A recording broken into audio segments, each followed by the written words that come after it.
Let's take a look at the best rooms in the Big Ten Conference as it pertains to the quarterback position.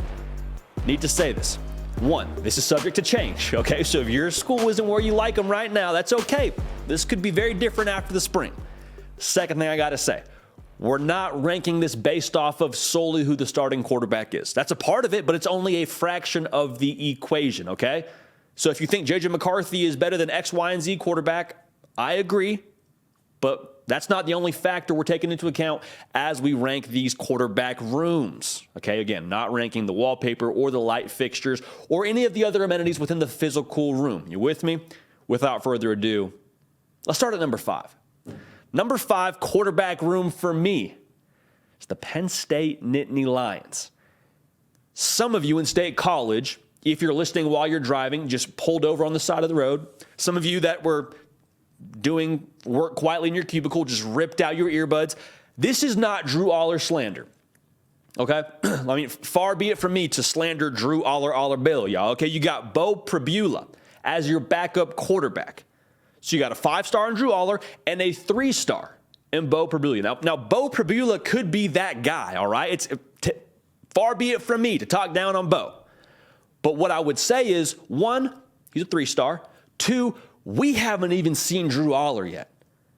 And I am as high on Drew Aller as anybody else in the country. I think he's going to be filthy.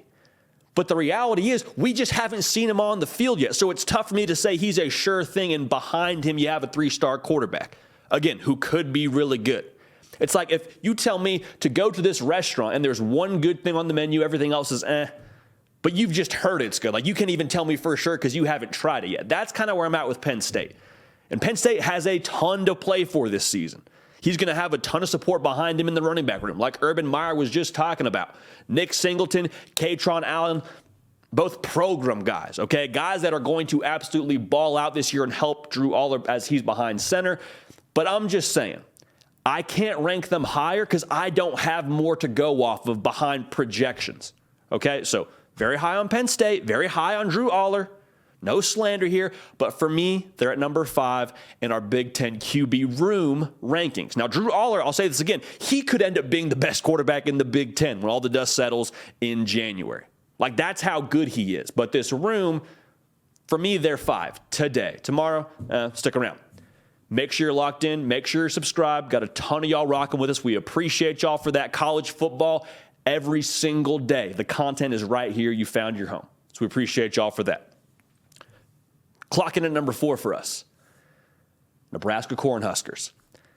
And for me, the best way to describe the Nebraska quarterback room, it is a very different feeling to jump into the ocean versus jumping into the pool. The difference, you can see the floor of the pool. You jump to the ocean, you have no idea what's beneath you. The luxury for Nebraska, I think it's more similar to jumping into the pool. There's not a ton of mystery around what these guys' floor is. Casey Thompson last year, 17 touchdowns, 10 picks, played hurt. Not fantastic, but not horrible. Jeff Sims, you've seen what he did at Georgia Tech. I told you before, the career stats, they don't tell the whole story. A lot of it has to do with the system, but you know, hey, at the very least, that's on tape. We know that's a possibility. We know he could go out there and have a 13 touchdown, 13 interception kind of season. It wouldn't be the first time Jeff Sims did that. Now, the positive side of that is you know what you're getting into. And you have guys that have put something forth in a college football game before. There's not a ton of mystery. I just said they've done some negative things. I just told you the stats, but at the same time, you turn on the tape. Casey Thompson, man, he can whip the football around. When he's on, like he's on. There's a reason he ended up taking that job at Texas from Hudson Card after not being named the starter. There's a reason why he ended up getting that job. That's a high-profile job to get in Austin, Texas. Jeff Sims, like I was saying before, a lot of tools, all right? There's a lot to work with Jeff Sims. The cupboard's not bare when you go to the tool shed and look at what Jeff Sims has under the hood. Really good athlete, really great size, 20-plus games of starting experience. There's a lot of value in that, man. There's a lot of value in being battle-tested. Whichever guy you go with, they will not be overwhelmed by whatever defense they're up against. It's different than saying, hey, Drew Aller, go out there. Go play against a college defense. Be the first-time starter. Both these cats have started football games for you. So while I wouldn't say they're more talented than a Drew Aller, I would say they've got a lot more skins on the wall. So for that reason, Nebraska, for me, they're at 4. We'll see what happens as they evolve throughout the course of the season. Jeff Sims didn't come there to sit the bench now, but Casey Thompson's like, man, according to his daddy, he said, Casey Thompson ended the season as Nebraska's starter. He expects to come back and be Nebraska's starter. So the stage is set in Lincoln, Nebraska. The number 3 quarterback room for me, we're going to go to Camp Randall. We'll jump around a little bit. We got the Wisconsin Badgers, and I have a note next to my ranking for Wisconsin. It's in parentheses, and it just says, boom watch. Wisconsin today is the 3rd best quarterback room. Tanner Mordecai is that guy, man. Like, he's going to be introduced to the country nationally in a big way this season because he was playing games at SMU and he wasn't on primetime television. A lot of Friday, a lot of Thursday games, I believe. Not a ton of spotlight on him. He's thrown over 70 touchdowns in the last 2 years combined, okay? He can sling the rock, man. A lot of experience. Started a lot of games at SMU. Good size, right around 6'2", 6'3", 215 pounds. He's ready for this, man. And with Phil Longo's offense, they're gonna reinvent what you've come to know Wisconsin to be. Now behind him, because again, it's a quarterback room, the whole room we're taking into account, they got another transfer in Oklahoma's Nick Evers. Now, Nick Evers is someone that Charles Power, director of scouting and rankings here at On3, was higher on than the rest of the industry ever so slightly. He's a 4-star player and a ton of tools, a ton of upside. Again, the sample size for him is essentially non-existent from his time at Oklahoma. But I talked to somebody that was pretty close to Nick Evers' recruitment, and it sounds like that staff at Wisconsin, Nick Evers committed before Tanner Mordecai did. And the staff wanted to get somebody more experienced in that building. But if they didn't find themselves a veteran guy, they were cool with riding with Nick Evers, which should tell you something about how highly they think of him at Wisconsin. So Nick Evers, I'm telling you, he's a guy with a ton of ability. He's going to be someone to watch after Tanner Mordecai leaves. But Luke Fickell, we actually talked to him. Spoiler alert, he's going to be on the show here very, very soon. We're going to air that interview. He said Tanner Mordecai has been sensational through winter workouts, integrating himself into the team, winning over the locker room like he's knocked it out of the park. And he's got the resume to prove it at SMU. So I'm excited for Wisconsin. The floor to me feels very, very high between the two of those guys. And Phil Longo's offense just going to make them look good. So that'll be a lot of fun. Now, as it always is, in the Big Ten Conference comes down to Ohio State and Michigan in 1 and 2. Where do they fall in that conversation? I have Ohio State at 2. And for me, you just can't hide talent. Like you hear that saying all the time, hey, can't hide money. Got a nice car, got a nice house, got a nice wardrobe. You can't hide money. You can't hide talent either if you're Ohio State. And the case is no different here as it has been in the past. Coach Urban Meyer talked about it here on the show. Got 2 really good quarterbacks, 2 really good options. And if you disagree and you're a Big Ten fan, here would be my question to you. Kyle McCord, Devin Brown, 2 5-stars. If I told you today you could trade your quarterback for one of those guys, outside of Michigan and Penn State, I think you would take that deal. And neither of these guys has a starting season under them just yet, but I'm telling you, there is not going to be a drop-off regardless of who ends up winning that job. And you talk to people around the program, they say, yeah, Kyle McCord's got more experience, but Devin Brown's got a ton of ability. And the way that I see it, you're just rooting for the best guy to win the job, man. Like there's no, oh man, if Devin Brown starts, we're in trouble. Or if Kyle McCord starts, we're not going to be able to reach our potential. Like you're genuinely just rooting for competition to sort out who is the best 5-star in this ordeal. And so whenever that's the case, you got to feel good about where your quarterback room stands. Devin Brown, it sounds like a little bit more mobile of the two. Kyle McCord, you're more prototypical pocket passer, like Coach Myers said. I'd also say this.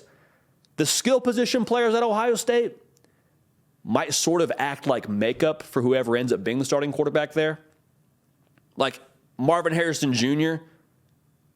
is an absolute freak show. Emeka Egbuka, absolute dog, a wide receiver 1 in a lot of places. Like they're going to make these quarterbacks look good. So even if they're taking some time to process the offense through the first few games and kind of getting their feet under them, you and I may not be able to see that quite as clearly. because that ball was off target, but guess what? Marvin Harrison Jr. and his 14-foot wingspan just snagged the back shoulder pass that was a little bit off course, but he reeled it in.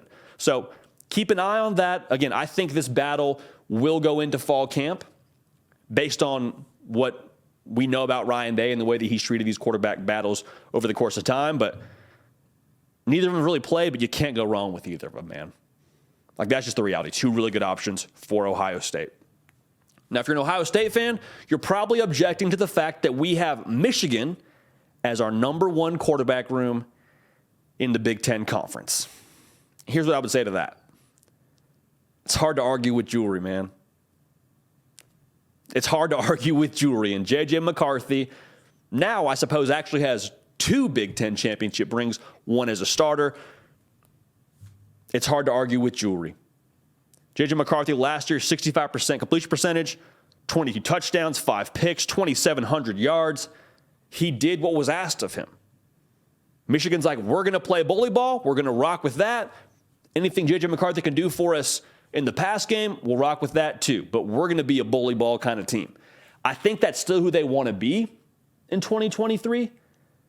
But don't be surprised if we see a dual-pronged Michigan offense where J.J. McCarthy takes another step as a passer.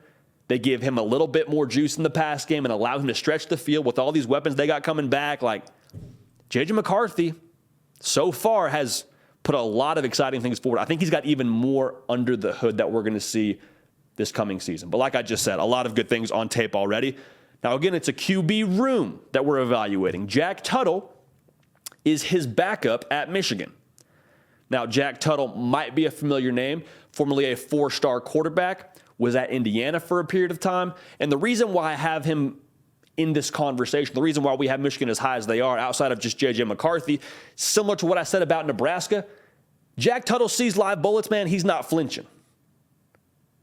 If you ask him to drive the car, he's not going to be overwhelmed by the speed of the freeway, if you catch my drift here. So obviously J.J. McCarthy is your starter, but if things get crazy, Jack Tuttle has experience before and has a lot of talent, and if he didn't, he wouldn't have that 4-star grade out of high school.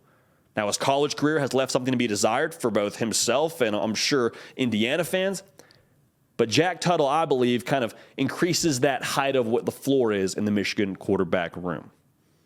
So again, to recap it all for you, at number 5, we got Penn State. Number 4, we got Nebraska. Number 3, we got Wisconsin. The number 2 quarterback room in the entire Big Ten for us is the Ohio State Buckeyes. At number 1, we got the Michigan Wolverines. Again, if you don't like this list, 1, let me know, because that's what makes this fun, getting active in the comment section in the live chat. Appreciate y'all for that. And if you disagree, it might change. Okay, we haven't even gotten to spring football yet. Bo Prabula could be that guy in the Penn State spring game. So we'll keep an eye on that.